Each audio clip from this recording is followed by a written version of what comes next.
Sans détour avec Francis Tremblay au FM 103.3. Bon midi, bienvenue au FM 103.3 pour Sans détour.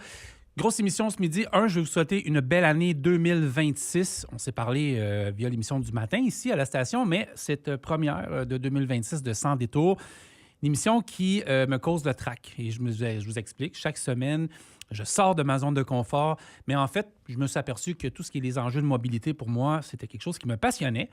Donc, je remercie encore la station pour cette confiance. Et on est ensemble pour les prochains mois. Il y aura des dossiers et des collaborateurs qui vont joindre à cette émission-là. Et puis, on va parler de tout ce qui touche notre belle région ici. Et il y a des enjeux, puis croyez-moi, il y en a beaucoup. Il y en a énormément. Si vous me permettez, comme à chaque émission, on fait un bilan. Alerte, circulation. Donc, du côté de la circulation présentement sur la Rive-Sud, tout ce qui est le secteur de la 116 entre Audubon Park et l'autoroute 30, il y a quelques ralentissements. Je sais qu'il y avait encore un petit peu de problèmes sur la chaussée. Il y avait des déneigements également qui se faisaient ce matin. Donc, peut-être ça se termine en ce moment. L'autoroute 30, et on va en parler plus tard à l'émission, entre la 20 et la 116, direction ouest également. Il y a du ralentissement et les traversées de la Rive-Sud se passent bien pour l'instant. Ce qui est problématique, c'est la traversée du tunnel La Fontaine via Montréal. C'est rouge des Sherbrooke et ça prend 20 minutes de traverser du côté de Boucherville, Longueuil ici, et la 40 entre les deux 15 également. Un peu de circulation jusqu'au Royal-Mount. Voilà.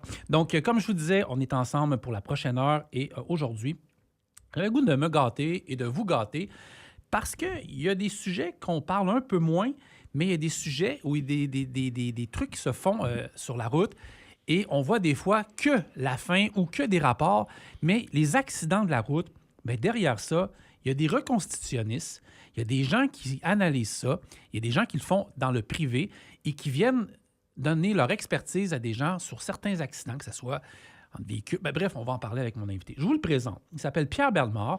Pierre est un retraité de la Sûreté du Québec depuis vingtaine d'années, Pierre? Oui, j'ai fait 25 ans à la Sûreté. Bon, parfait. Dont 17 ans à titre de... Tu peux approcher le micro, s'il vous plaît. Donc, 17 ans à titre de... Ça se tire. Parfait.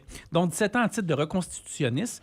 Et tu as fondé avec, je pense, des partenaires. Oui, maintenant des partenaires. Oui, l'équipe Collision Expert. Exact. Merci d'être au micro. Ça me fait plaisir. Très content de te recevoir. On va se tutoyer pour l'émission. Ça me Deux jeunes. Oui, c'est ça me convient. Parfait. Écoute, Pierre, l'équipe Collision Expert, en fait, qu'est-ce que ça fait? Qu'est-ce que vous faites exactement en termes de reconstitution d'accidents? En fait, la reconstitution de collision, c'est... On fait tout le temps un petit parallèle un petit peu avec l'identité judiciaire des crimes. Tu sais, les gens sont habitués de voir ça. Il y a même des émissions là-dessus. Ah oui, moi je suis fan. Oui. Ah oui. Alors, ces gens-là vont sur la scène, collectent des données sur la scène, vont faire des photos, faire des plans, puis éventuellement vont tenter de faire parler la scène.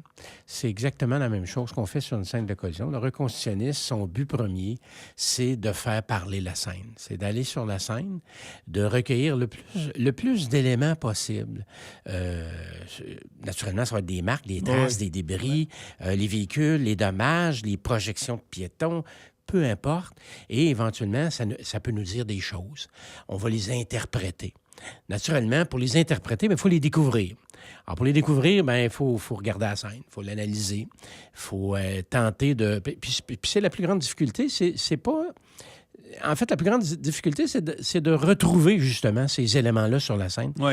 Et puis après ça, des interpréter, puis de tirer des hypothèses, des conclusions qui pourront avoir un certain niveau de certitude. Alors, si on fait un petit parallèle un petit peu dans le milieu policier, souvent, les policiers qui font de la reconstruction de collision vont ramasser de l'information, ramasser des données physiques sur le terrain. Et parce qu'on dit tout le temps que les données physiques, eux, sont difficilement contestables. Tu sais, quand tu as une trace au sol qui mesure 25 mètres, elle mesure 25 mètres. Alors, il s'est passé quelque chose pour que cette trace-là se fasse et qu'est-ce qu'elle veut me dire? Alors, les reconstitutionnistes vont aller sur les lieux, les policiers, et on sait que dans le milieu criminel, on est dans le domaine du hors de tout doute raisonnable. Ouais. Alors, on doit ramasser de l'information sur lesquelles on va baser peut-être éventuellement des positions, parce que des vitesses, par exemple, à partir de dommages, à partir de traces, à partir de projections, beaucoup d'éléments qui peuvent permettre d'établir certains éléments qui pourront servir pour au procureur, par exemple, procureur de la Couronne, pour porter des accusations de négligence criminelle causant la mort, de conduite dangereuse, etc. Ce genre de... Puis dans un délit de fuite, par exemple, ben il y a des éléments au sol. Ces éléments-là, est-ce qu'ils sont capables d'identifier un véhicule, d'identifier une position, à quel endroit était le véhicule? Des fois, il y a une personne en capacité affaiblie qui va frapper un piéton, par exemple. Ben le piéton, il était où? Est-ce qu'il était sur l'accotement ou s'il était dans le milieu du chemin? Il va falloir l'établir. Alors ça, c'est le travail du policier, tu sais. Alors, c'est le travail du reconstitutionniste, en fait, qui va sur les lieux puis qui doit ramasser ces choses-là, documenter. Alors, les documenter en prenant des photographies, des vidéos, faire des plans pour éventuellement soutenir ce qui avance, en fait. C'est son hypothèse. C'est un peu, grosso modo, le travail, si on peut faire un petit rap assez rapide, là, ça ressemble à ça. OK. Moi, là, tu sais, tu as de l'expérience, tu as passé plusieurs années au niveau de la police. Oui. Qu'est-ce qui différencie maintenant ton métier versus ce qui se faisait dans le domaine policier? En fait, il n'y a pas une grosse différence. OK. La différence majeure, c'est que l'avantage qu'on avait quand on était policier, c'est qu'on se rendait directement sur les lieux souvent. On était de façon... Dès qu'il arrivait une collision majeure, c'est sûr qu'il y a les délais d'intervention. Là, si je suis à Montréal, la collision est à Sherbrooke, il faut que je me déplace, mais comme policier. Mais la scène est souvent protégée. Alors que dans le milieu, moi, maintenant, on travaille dans le domaine civil, privé. Souvent, on va faire des dossiers qui datent de 2 ans, de 3 ans. OK. Puis des fois, ça peut être la semaine passée. On n'est pas nécessairement live sur la collision comme telle, parce que souvent, dépendamment de la collision, parce que là, on peut parler de collision de camions, on fait encore beaucoup de dossiers de collision. Tu sais, au Québec, on n'a pas le droit à la poursuite civile. À cause de nos fautes. Mais les motoneiges, tout ce qui est véhicule en route, tu peux poursuivre au civil. Est-ce que les compagnies d'assurance peuvent communiquer avec vous pour ces trucs-là? Tout à fait. On travaille. On est en contact direct avec certaines compagnies d'assurance qui nous engagent pour faire des reconstitutions de collision pour des dossiers civils de véhicules hors route, de motoneige, de 4 roues, de motocross. Puis on fait même du bateau aussi. On peut faire des collisions de bateau. Alors, c'est assez large comme... On gratte large comme on dit. Mais là, Pierre, ma question. OK. Ma question depuis tantôt, puis je voulais t'en poser hors d'onde. La question qui tue, là? La question, non, elle n'est pas si mal, mais... Je voulais t'en poser, mais je vais y poser directement. Comment qu'on fait? Parce qu'on dit que la route parle, les collisions parlent, les policiers sont là sur la scène, voient tout en direct, mais un reconstitutionniste qui est appelé, mettons, tantôt, tu me disais 2 ans, 3 ans, 4 ans. Tout à fait. Comment tu établis ton travail? C'est ça qui m'intrigue beaucoup. Regarde, je te donne un exemple. Ouais. Prenons une collision ou une poursuite au civil avec une motoneige, par exemple. Parfait. Puis on comprend, les poursuites au civil, quand le dossier sort, ça fait déjà 2 ans que l'événement est survenu, etc., puis ça va passer à la cour dans 5 ans. Alors, par contre, on va d'abord, on a des témoins. OK. Il y a des gens qui sont impliqués, qui vont nous... puis généralement, si c'est par exemple, ce qui arrive souvent, c'est 2 motoneigistes, un qui est dans sa voie de droite et l'autre dans la voie de gauche, puis ils se frappent ensemble. Mm-hmm. Alors, lequel n'est pas dans sa voie? Alors là, les personnes, ceux qui sont vivantes, vont nous dire leur version des faits. Probablement qu'il y a des gens, aujourd'hui, heureusement, avec les téléphones intelligents, on a des photos. Oui, tout à fait. Alors, on va avoir des photos. La photo parle. Et ce qui est intéressant, c'est que généralement, quand on a 2 versions, celui de gauche, celui de droite, c'est drôle, il y en a une qui fonctionne peut-être pas tout à fait. Un peu moins que l'autre. Il fonctionne un peu moins avec les scénarios qu'on a, là, tu sais. Puis les photos, on est capable de les faire parler. Puis avec des photos, je peux reconstituer l'événement. Ah oui, vraiment? Oui, au mois de janvier, là, on s'en va dans la Nodière, on va aller dans dans le sentier. On amène des gens qui étaient déjà sur les lieux, les gens du club de motoneige qui vont venir nous dire, bien, est-ce que le sentier, là, il est similaire à l'événement au moment où c'est revenu? Alors, la réponse est oui ou c'est non. Ou si c'est non, c'est quoi? Qu'est-ce qui a changé? Et à ce moment-là, nous, bien, c'est comme dans le dossier que j'ai, c'est un individu qui a manqué sa courbe, il a frappé un arbre, puis il dit que la signalisation n'était pas bonne. OK. Alors, on va regarder avec eux, c'était quoi la signalisation. On a des photos. Ouais. Ah, tu comprends? C'est ça le dossier, c'est qu'on va là, on se fait une tête, on regarde les gens, on reconstitue, puis après ça, on prend une déclaration, puis on dit s'il y a des choses qui sont correctes ou pas. Parce que comme c'est une collision, c'est basé sur des éléments physiques. Exact. Ouais.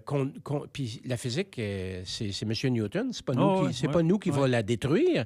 Alors, on va prendre ces éléments-là, puis il y a des éléments que les gens déclarent. Parce que souvent, les gens qui fabulent vont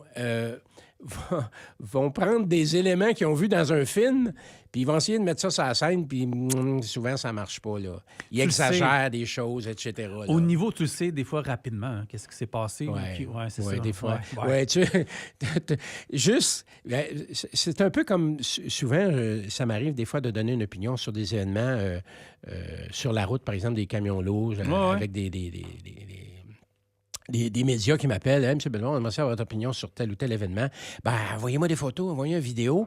Puis là, ben, je l'ai live. Là. Je suis pas là, mais je l'ai. Alors, je peux voir, est-ce que le gars a donné un coup de volant? Y a-tu freiné? Pourquoi il n'a pas freiné? Comment ça fait que j'ai pas de trace de freinage avant l'événement? Normalement, la première réflexe que tu fais quand tu es en situation de danger, ben tu mets les freins et tu donnes un coup de volant. Ouais. Alors, si tu fais ça, le véhicule va avoir un comportement particulier.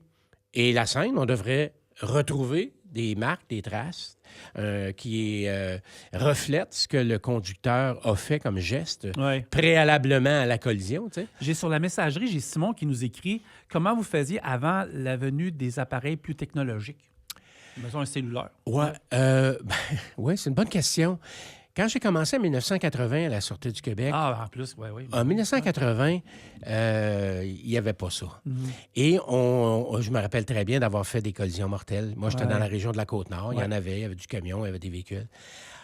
On n'avait pas de gens formés pour reconstituer la collision, pour faire parler la scène. Ça n'existait pas au Québec. On n'en avait pas.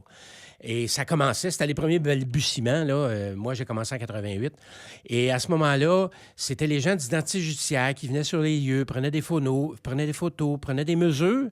Mais personne ne venait interpréter ces éléments-là pour dire ça, cette trace de freinage-là, si l'adhérence est de tel facteur, etc., ça veut donc dire que le véhicule circulait à telle vitesse. On n'avait pas ça. Donc, on ne pouvait pas approfondir autant la scène d'événement qu'on peut le faire aujourd'hui. OK. Et ça s'est développé. Oui, tout à fait. Et je vous dirais que tous ces éléments-là existent parce que la physique, elle existait dans ce temps-là. Ouais. Alors, les téléphones, puis tout ça, ce qu'ils nous donnent, c'est une plus-value pour les photos qu'on peut avoir, qu'on n'avait pas avant. Rapidement sur les lieux. C'est ça qui a changé. OK. Puis l'informatique aussi avec les programmes informatiques. Moi, je voyais du 3D avec toi tantôt. Oui, le 3D ou un autre élément, tous les dommages aux véhicules, les enfoncements. Là, je parle pas de camion, mais je parle d'auto. Ouais. Les automobiles, on va travailler avec les enfoncements parce que pour enfoncer un véhicule, bien, ça prend de l'énergie. Okay. Alors, on travaille beaucoup avec l'énergie cinétique des véhicules. Mais c'est une science, dans le fond. On va dire les vraies choses. C'est carrément une science. Là. Oui. L'avantage que je dis, c'est j'aimerais ça que tu me dises ce que tu me disais tantôt. Tu as choisi la police, mais tu voulais peut-être faire autre chose. Tu t'es aperçu que c'était une science. Moi, ça, ce petit côté-là de...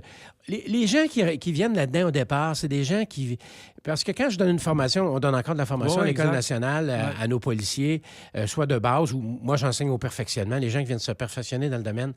Je lui demande tout le temps, moi, c'est quoi tu viens chercher ici? C'est quoi qu'est-ce que tu... Ben écoute, moi, quand je vois sur une collision, j'aime ça chercher, j'aime ça essayer de trouver qu'est-ce qui s'est passé. Puis la seule façon de le faire, ben, c'est de regarder la scène. Puis tu sais, on le fait tous. Ouais. Tout le monde qui circule sur la route, tu t'en vas sur la 30, sur la 20, sur la 40, il y a une collision. Qu'est-ce que tu fais? On est gérant d'estrade. Ben oui, on ralentit, puis on regarde. Puis là, déjà, on fait de la reconstruction de collision parce que là, on regarde les véhicules puis on dit, OK, c'est quoi les dommages? Est-ce des gros dommages, des petits dommages? Comment ils sont, les dommages? À droite, à gauche, latéral, arrière, avant, gros enfoncement? Gros enfoncement? Ah, c'est peut-être grande vitesse. Tu sais, on fait déjà de la reconstitution, on fait de l'interprétation, veut pas. Puis là, on regarde des traces, puis là, on se dit, hey, tabarouette, ça devait rouler vite, on amène des hypothèses par rapport à ça. Alors, c'est ça que nos gens font. Le hasard fait que nous, on a une télévision en direct, puis qu'on voit une scène d'accident comme ça. C'est un accident qu'il y a eu à Deux-Montagnes en 2021, mais on voit, toi, tu peux voir déjà un peu ce qui aurait pu se passer, admettons. T'sais. Oui, ça pourrait me dire des choses. Je m'excuse pour ceux qui écoutent la radio, mais quand même, c'est un hasard. Là, mais... Non, mais c'est exactement comme ça qu'on fonctionne. Je regarde les véhicules, je regarde ses dommages. Parce que si tu as un gros véhicule qui a frappé un petit véhicule, puis quels sont les dommages, c'est qui a le plus de dommages, puis où c'est que, en fonction de où il est frappé, il va se déplacer. Et il va se retrouver dans des positions finales différentes. Alors, c'est tous ces éléments-là qui vont faire en sorte qu'on va être capable de reconstituer l'événement. Tantôt, on n'est pas là, mais tantôt, après la pause, on parlera des formations en tant que telles, parce que ça m'intéresse énormément. Mais là, tu sais, tu as travaillé pendant des années à la Sûreté du Québec. Tu disais qu'en 88, c'est là où l'aspect scène de collision, enquête, le terme exact, je ne l'ai pas, là, mais donc, c'est un peu comme c'est une science qui est rentrée dans la police parce que c'était... Ça s'est développé par des gens dans les...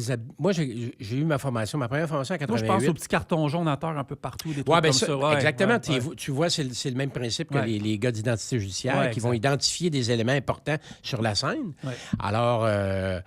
nous, on a commencé à travailler là-dedans à la Sûreté du Québec dans les années 80. Montréal, ça a été un petit peu la même chose.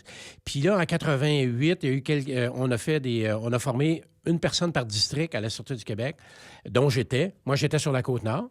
Et puis, on a décidé, à ce moment-là, on faisait 2 fonctions. Mais là, à un moment donné, on est venu avec tellement de travail, puis on était tellement sollicités la Sûreté a dit non, je pense que ça marche, c'est intéressant. Nous, on était formés au Québec par la Sûreté du Québec. Mais là, on a décidé d'envoyer des gens aux États-Unis parce que les États-Unis, il y avait des formations développées pour la reconstruction de collision. Alors, on a envoyé des gens là-bas, dont j'en suis pour aller, ou au Collège canadien de police à ce moment-là. Et puis là, on a parti la machine, comme on dit, pour faire ce travail-là, développer l'expertise pour avoir des gens qui vont être capables. Parce qu'il faut savoir une chose, c'est que le reconstitutionniste, c'est une personne qui peut témoigner à la cour comme expert. OK. Ce qu'un policier régulier ne peut pas faire. Non. Parce que pour donner une opinion, écrire un rapport... qui vont incriminer quelqu'un, il faut émettre une opinion. Et pour ça, il faut être reconnu comme expert à la cour, devant un juge, devant un tribunal.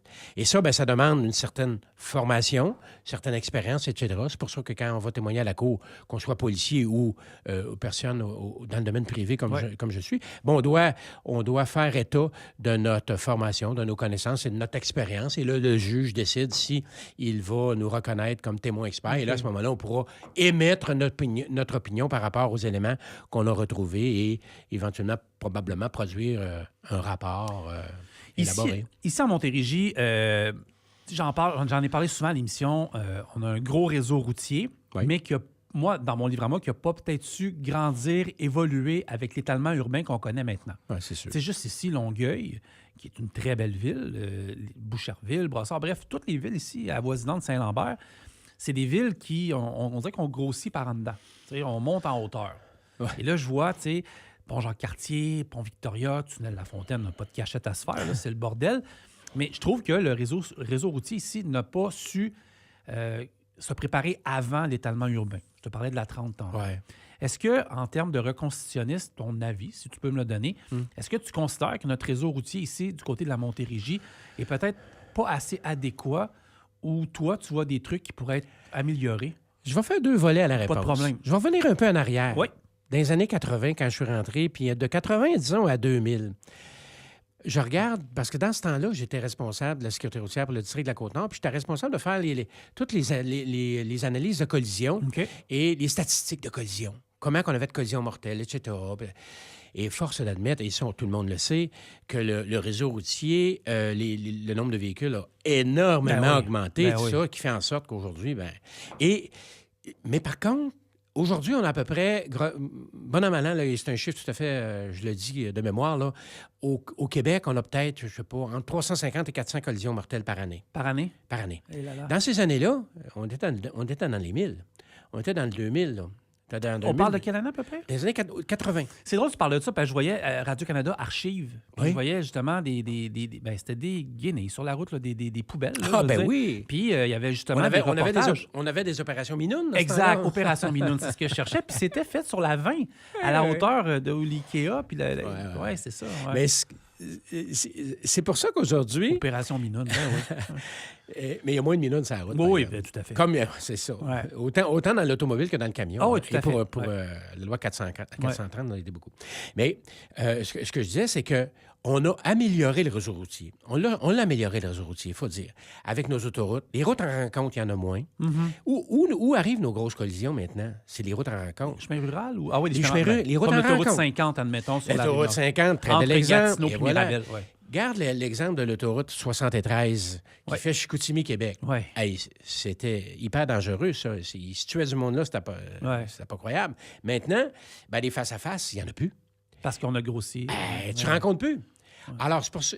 Puis les véhicules se sont améliorés, Oui, tout à fait. etc. Ça fait en sorte que. Maintenant, ça, c'est l'aspect sécurité. Mm-hmm. Mais il y a l'aspect circulation, mobilité. Là, on a du chemin à faire. Parce que, effectivement, on parlait de la 30 tout à l'heure.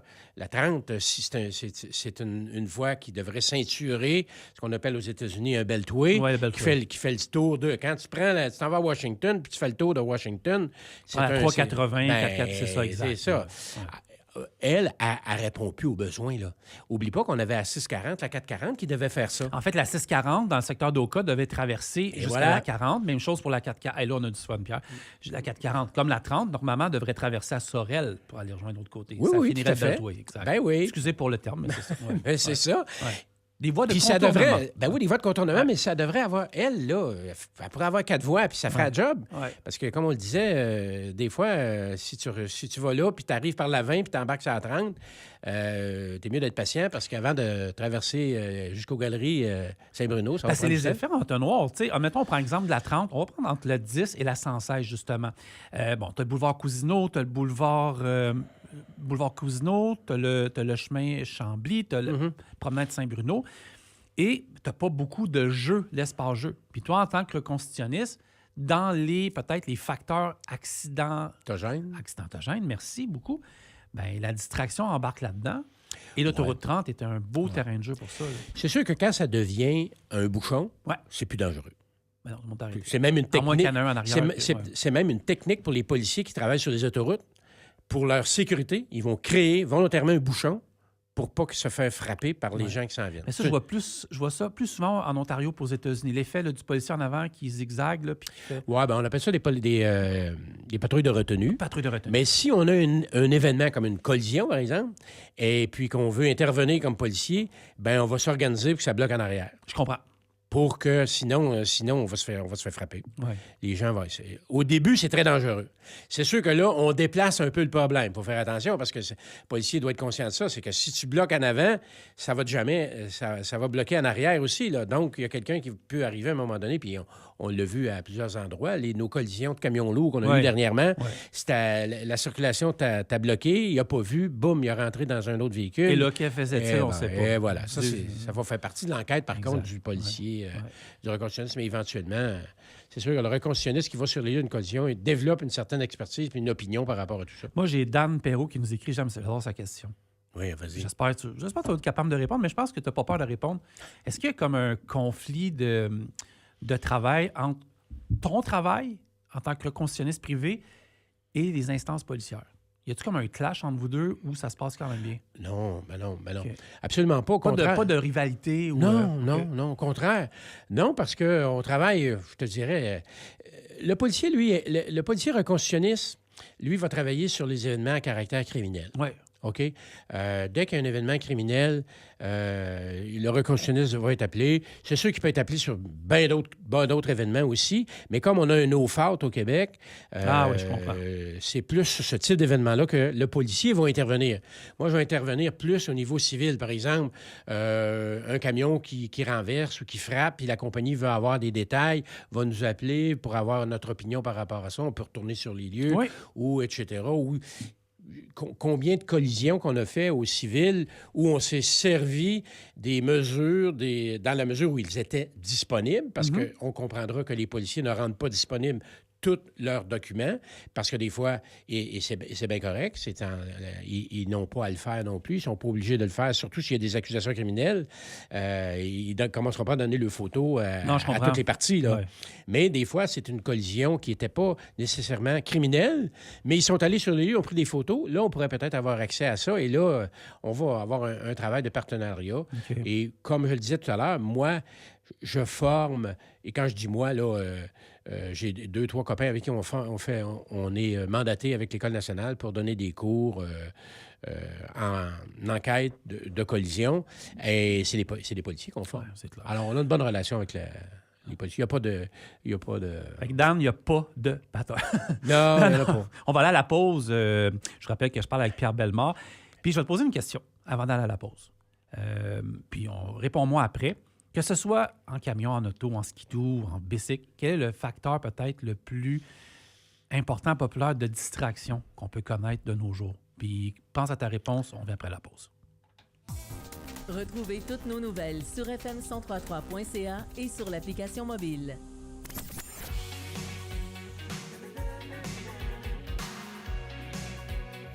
FM 1033. Jusqu'à 13h, sans détour, avec Francis Tremblay au FM 1033. Je vous rappelle que je suis avec Pierre Bellemare de Équipe Collision Expert. On parle ce midi de tout. En fait, on parle de tout et de rien dans la mobilité, mais on parle vraiment des collisions, en fait, des reconstitutions. Puis je t'ai posé une question avant la pause. Je te demandais, Pierre, les facteurs les plus, peut-être, plus importants de La distraction. Ouais, L'élément distractif. Ouais. En fait, c'est une des principales causes de collision en partant. Ouais. On Je s'entend pense que c'est là. plus large, hein? C'est plus large que ça, mais parce qu'on va souvent dire, capacité affaiblie. Mais la capacité affaiblie, c'est... Beaucoup. Parce qu'il faut dire une chose, c'est qu'une cause de collision n'est jamais seule. C'est toujours plein d'éléments contributifs. OK. On se comprend. Mais dans l'élément distractif, c'est sûr que le téléphone, c'est numéro 1. Et nos éléments à l'intérieur du véhicule, là, tout le système de médias, de divertissement, disons-le comme ça, nos écrans qu'on a sur le véhicule deviennent très... Mais c'est quelque chose, les écrans de nos jours. Là. On essayait des voitures cet automne. Ouais. On en a une voiture électrique, toute, la caméra de recul seulement. C'est déjà bon. Mais là, moi, je voyais la caméra, là, des flancs droits, des flancs gauche. M'emmener le tableau, c'est à peine je peux pas écouter la télé. Ils ont sur le bord. Oui, c'est ça, exact. Il y en a que tu peux le faire. Quand le véhicule, le moteur ne marche pas, ça peut se faire. Et c'est ça. Alors, c'est pour ça que je te dis que ces éléments-là, pour moi, c'est les éléments distractifs. Puis la vitesse est un grand facteur, mais là, il est souvent jumelé à d'autres choses. Les mauvaises conditions de la route, les gens n'adaptent pas leur conduite en fonction de leur vitesse. Il faut faire attention. Tu pourrais... Parce que la vitesse... Je te donne un exemple. L'autobahn. Oui. Les gens roulent. Il n'y a roule. pas de limite. Non, c'est ça. Mais la route est adaptée pour ça. Est-ce que c'est vrai que c'est moins accidentogène? Bien, c'est parce que les véhicules qui circulent là-dessus, d'abord, les gens... Pour les gens qui nous écoutent, l'autobahn, c'est en Allemagne. Oui, c'est en Allemagne. J'ai pas de statistiques OK, là-dessus. pas de problème. Moi, j'avoue que ma question est un peu large. J'en ai pas, mais ce que je veux dire par rapport à la vitesse, c'est que la vitesse et le risque, tu augmentes un risque quand tu vas vite, c'est sûr. Ouais. Mais tu peux rouler, à partir du moment où tu as le contrôle du véhicule, il n'y a pas de problème. Mais tu peux être à 15 km/h puis frapper un piéton, là. Alors, ça dépend d'eux. Et tu pourrais avoir... tu n'es pas obligé de... Tu pourrais être... J'ai envie de dire, tu pourrais circuler à 40 km/h puis être accusé de conduite dangereuse. Oui.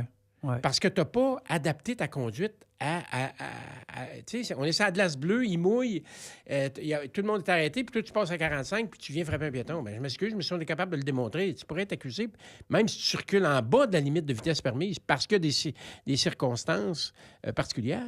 J'ai Dan qui réécrit, puis j'ai un blanc là-dessus, il me parle canard autoroute 30. Oui. Ah oui, c'est ça. Oui. On peut embarquer dans tous les exemples. Oui, il y en a quelques-uns comme ça. Ouais, oui, ça, on se rappelle ça très bien. C'est la jeune fille qui avait arrêté dans la voie de gauche pour laisser passer ou aller ramasser les canards. Puis il y a le motocycliste, qu'on a fait un parallèle avec ça, le motocycliste là, qui est immobilisé. Puis, tu sais... Mais ça, c'est des éléments... Des éléments intéressants pour une reconstruction de collision, par exemple. Écoute, le temps file. Je veux vraiment parler de ce que Pierre et son équipe font. C'est-à-dire, on parle de reconstitution, vous êtes sur le plancher, vous êtes sur les lieux, mais également, vous formez, vous faites des ateliers Oui. Faites beaucoup de choses. Oui. Ça m'intrigue énormément parce qu'on veut en savoir tout le temps en plus. Ben, quand j'étais à la Sûreté en 2005, il était approché par les gens du milieu du camionnage. Oui, comme l'ARCQ, puis... Ben, à ce moment-là, la Sécu n'était pas là. OK. Mais il y a des gens du camionnage qui voulaient avoir de la formation. Oui. Parce qu'ils nous appellent, ils disent « Hey, vous suivez vos cours où, vous autres, les gars de la Sûreté? Ben, nous autres, on allait suivre ça dans le temps. Et on se faisait des spécialisations. C'était des cours de reconstitution avancés. Pour des gens qui étaient déjà reconstitutionnistes, il fallait aller aux États-Unis. Il y a des organisations.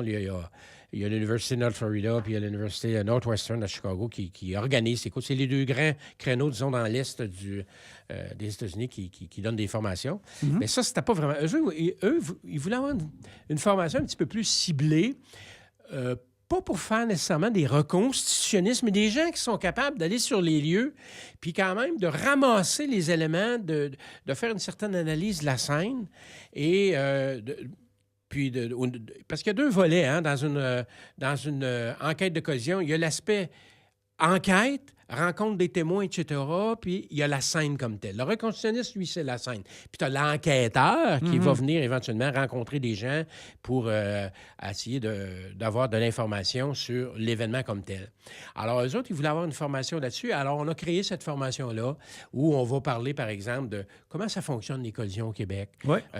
Puis ces gens-là, comment tu devrais intervenir sur la scène? Parce qu'on comprend qu'un gestionnaire, par exemple, de flotte de camions n'a pas nécessairement le pouvoir de dire, ben là, moi, je ferme la route ici, puis je regarde ma collision, là, c'est la police qui y mène. Hein?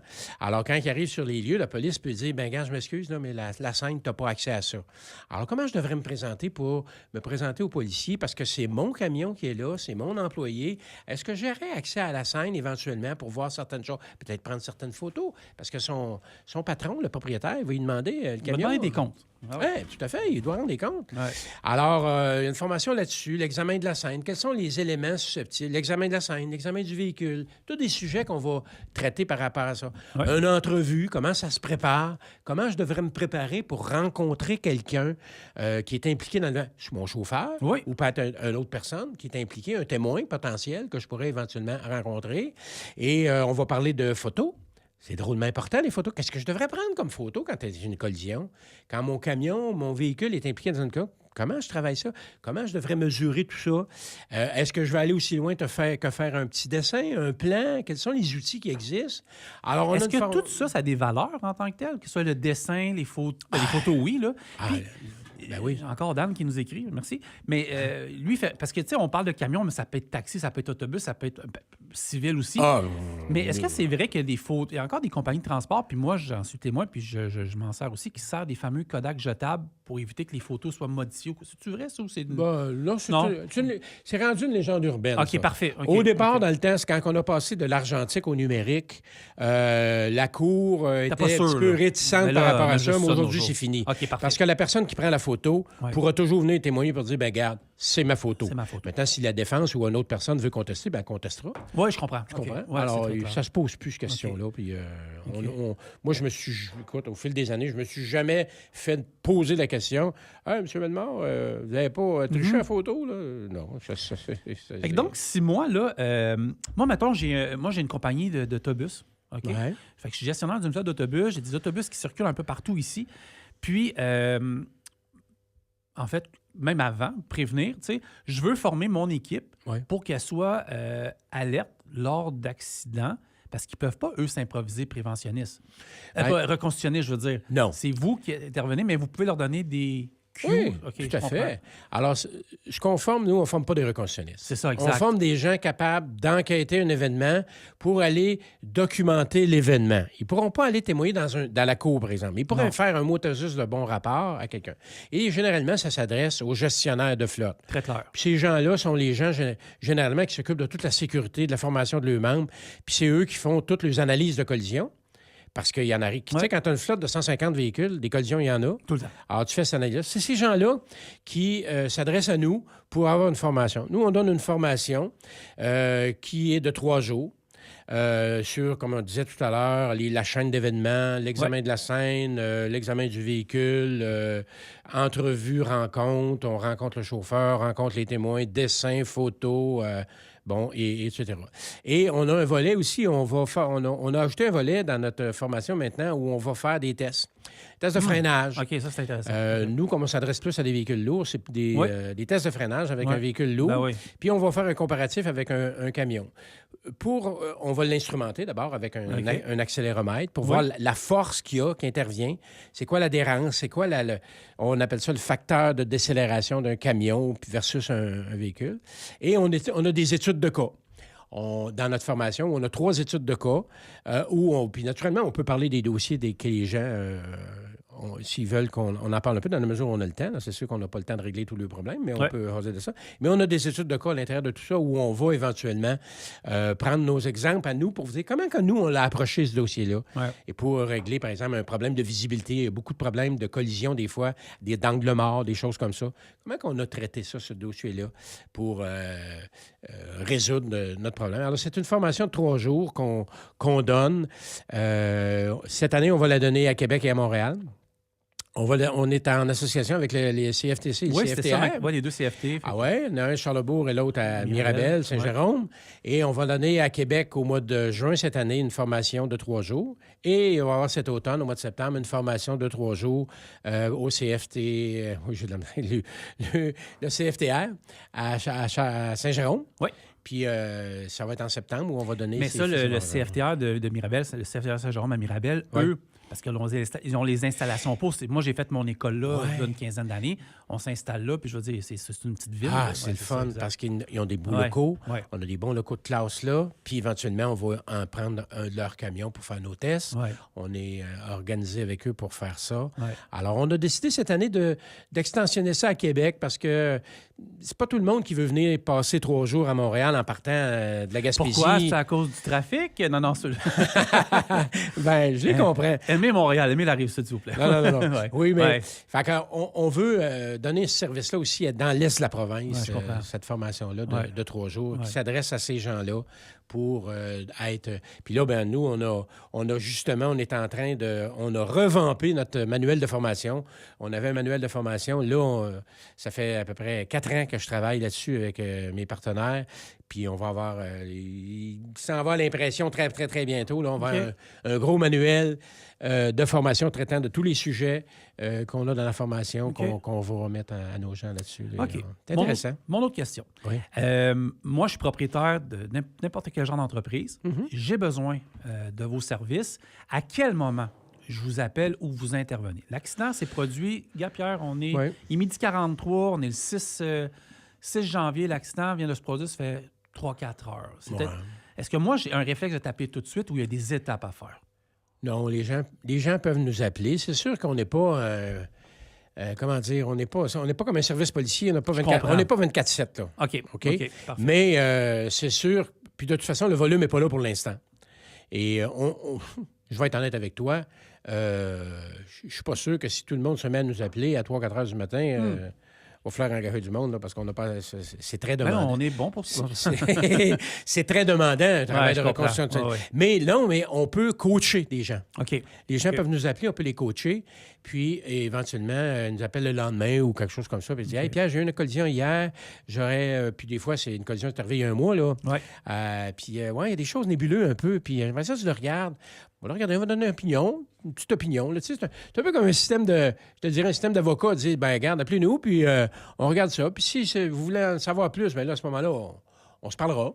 Okay. Puis on fera peut-être des ententes à ce moment-là. Mais on est ouvert à la communication pour que les gens nous appellent pour avoir une certaine une pré-opinion de l'événement. Y a-t-il quelque chose à faire là-dedans? Ouais. Parce que des fois, je me rappelle d'un dossier qu'on est allé dans le Grand Nord, la collision, on est allé à Salouette, dans une minière. Le camion avait renversé sur le côté. Puis on voulait qu'on fasse l'analyse. Bien, ils ont gelé le camion pendant 2 jours. Puis on est allé. Ce qu'on ne peut pas faire, naturellement, c'est à 40. Ouais. Mais il y a des circonstances où on peut se déplacer. Puis on a encore l'événement. Sinon, on va travailler avec les personnes qui sont allées sur les lieux, puis les photos, puis les vidéos qu'ils vont nous donner. Puis nous, on va arriver avec un petit drone, puis on va filmer tout ça. Puis, il y a des nombreux là, on va sauter dans quelques minutes dans le secteur du camionnage. OK? Il y a de nombreuses entreprises de transport qui quittent le Québec, donc qui vont aux États-Unis, qui vont en Ontario. On voit le nord de l'Ontario présentement qui a une série d'accidents épouvantables. On voit même la 401.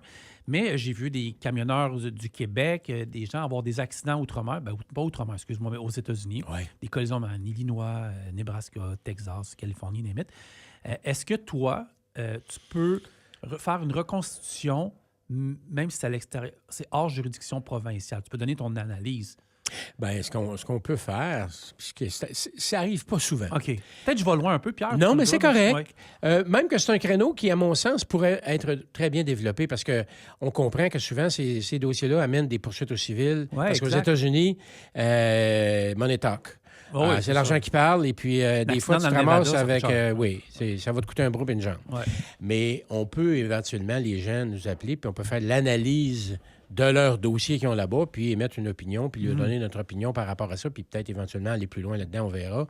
Puis c'est sûr que rendu aux États-Unis, pour aller témoigner aux États-Unis, c'est peut-être mieux d'engager des gens des États, mais pour avoir déjà une opinion préalable par rapport à ça, pour faire l'analyse, ou faire carrément l'analyse de la collision, du rapport qu'ils ont reçu policier d'un state trooper en quelque part aux États-Unis, ça se fait très bien. Puis on le fait à l'occasion.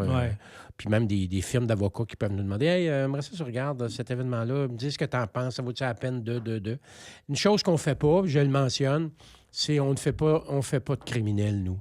On fait juste du civil. Oui, bien, c'est assez... On ne fait pas de défense. Ouais. C'est un choix qu'on a fait. Ouais.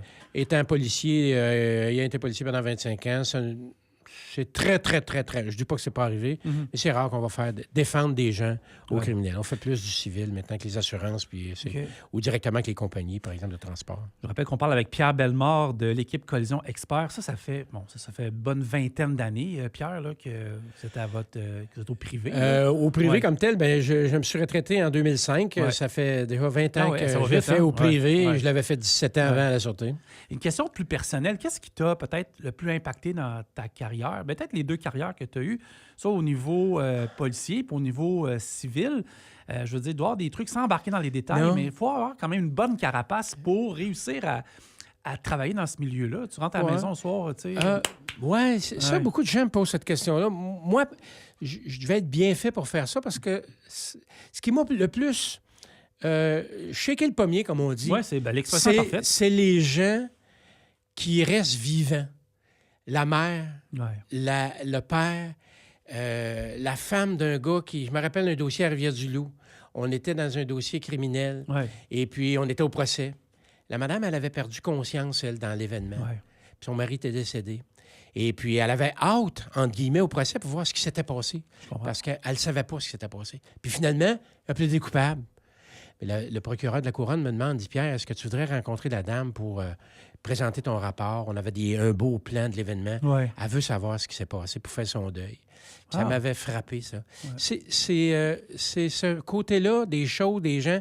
Souvent, les gens, ils savent pas ce qui s'est passé. Puis autant aux criminels qu'aux civils, ils veulent avoir une réponse. J'ai fait un dossier l'année passée à Pointe-le-Bel, motoneige, puis la dame a dit... Colin a dit, je suis content que vous êtes ici, on va faire le dossier ensemble, puis vous allez me dire comment ça s'est passé. Parce qu'il y a des choses qu'on ne comprend pas dans l'événement. Ça venait me chercher plus que les blessés. Ça, les blessés... Tu as vécu là-dedans. Là, oui, mais ça... puis c'est ça. Ça me touchait moins un peu. C'est plus les gens autour qui est plus J'ai des questions qui rentrent dans mon autre application. On va aller voir ça ensemble, si tu me permets. Vas-y. Steve qui nous écrit... C'est une question de signal, ça s'en vient. OK, parfait. OK, je cherchais un job. Fait que je te donnerai ça après. Je pense que c'est des gens qui font un travail qui peut ressembler. C'était des collaborations, je t'en parlerai plus tard. Good. Mais... OK, ça, c'était ma question par rapport à ça. Maintenant, moi, là, étant camionneur également maintenant à temps partiel, mais tu sais, je suis équipé. La dashcam, tout le kit. Est-ce que, puis là, je vois le manque de place dans un véhicule, est-ce que ça soit un véhicule, une motoneige, est-ce qu'on devrait s'équiper, parce que c'est un couteau à deux tranchants, l'écran, tu sais, au niveau... Oui, je te vois venir. Oui. Est-ce que c'est bon d'être si bien équipé en voiture ou... avec des dashcams, ben, je vois aussi la loi qui fait que l'écran est visible, pas visible. Moi, je pense que oui. Regarde, on commence par les modules de contrôle de coussins gonflables, par exemple, qui peuvent donner beaucoup d'informations Puis là, de plus en plus, tu sais, bon, les Tesla de ce monde qui filment lorsqu'il y a un impact, Ouais, tout ça, puis exact, ouais. on peut aller acheter ça. Puis les dashcams de camions. C'est comme tu dis, c'est un couteau à deux tranchants. Mais je pense qu'en fonction d'un conducteur sérieux, Ouais. professionnel, Ouais. moi, je pense qu'il y a un avantage à avoir le plus d'outils possible qui vont démontrer que lui était dans des bonnes conditions au moment de l'événement. Ouais. OK? Mais c'est sûr que si je suis un tout croche, ben m'en pas de dashcam, mon ami. Non, c'est ça. Tu sais. Mais le gars qui est droit, qui circule, qui respecte les limites de vitesse, etc., je pense qu'il y a tout avantage à l'avoir, puis ça va lui servir. Je parle combien de fois et combien de compagnies de transport, les véhicules sont équipés d'un paquet d'outils maintenant pour les géolocaliser, pour les filmer, etc., qui vont les avantager, qui vont donner de l'information très pertinente et très intéressante et qui vont sauver, entre guillemets, si je peux m'exprimer ici, sauver les fesses du chauffeur. Ouais. Oui. Ben, là, je ne veux pas t'embarquer là-dedans, mais il y a un auditeur qui écrit, Steve, il dit « Donnez rien à la police. » Ça, c'est un autre dossier. Oui, c'est ça. Ouais. C'est sûr que Je ne veux pas te mouiller non plus. Non, mais ça ne nous mouille pas. OK. Tout le monde a le droit de silence. Exact. C'est un ça. droit. Ouais. Alors, le droit du silence, c'est le droit du silence. Hein? Ouais. Alors, tu veux dire, selon toi, ce qui s'est passé, puis c'est exactement ce qui s'est passé, bien, go ahead. Ouais. Mais si tu veux pas parler, tu n'es pas obligé de parler. T'es pas obligé de parler, C'est à toi. effectivement, gros, Et ton assurance va te dire exactement la même chose. Elle va te dire, oui, tu vas collaborer, tu vas donner toute l'information nécessaire, OK, mais on ne donne pas d'opinion. OK. À mon avis, tata, à mon avis ci, à mon avis ça. Non, voici ce que moi j'ai vu, ce que j'ai constaté. On va faire un genre de témoignage de fait, témoignage factuel qu'on appelle. Et là, à ce moment-là, ça, c'est tout à fait correct. Pierre, il nous reste 4 minutes à peine à l'émission. Comment qu'on fait pour... en fait, comment on fait pour rejoindre ton équipe? Moi, je dirais www.lece.ca. Oui. Bon, alors, c'est notre site Internet. Il est assez complet. Oui, mais il nous manque des petites choses. On veut le bonifier. Entre autres, je veux insérer nos formations, un petit volet formation, un petit clic là-dessus. Oui. Mais on a un numéro de téléphone, notre adresse courriel là-dessus. Les gens peuvent me rejoindre, puis éventuellement, on peut... Alors, www.lece.ca, les gens peuvent... Je disais ici, email ecea@lece.ca. Exact. Au téléphone, allez-y, voir, tout est là. Donc, basé sur la Rive-Sud, mais vous allez partout. On fait n'importe où. On rêve d'aller en Europe, n'importe où. Puis si on répète vite fait, les services, enquêtes, formation, conférences. Oui, conférence. C'est quoi les conférences, Oui, conférence, parce qu'on est à développer de la formation pour les chauffeurs aussi, dans le sens parce que souvent, ces chauffeurs, les compagnies les rencontrent. Oui. Puis, je lui parlerai bien cette année. Ben nous, on a... une conférence qui peut durer de 3 heures à 8 heures.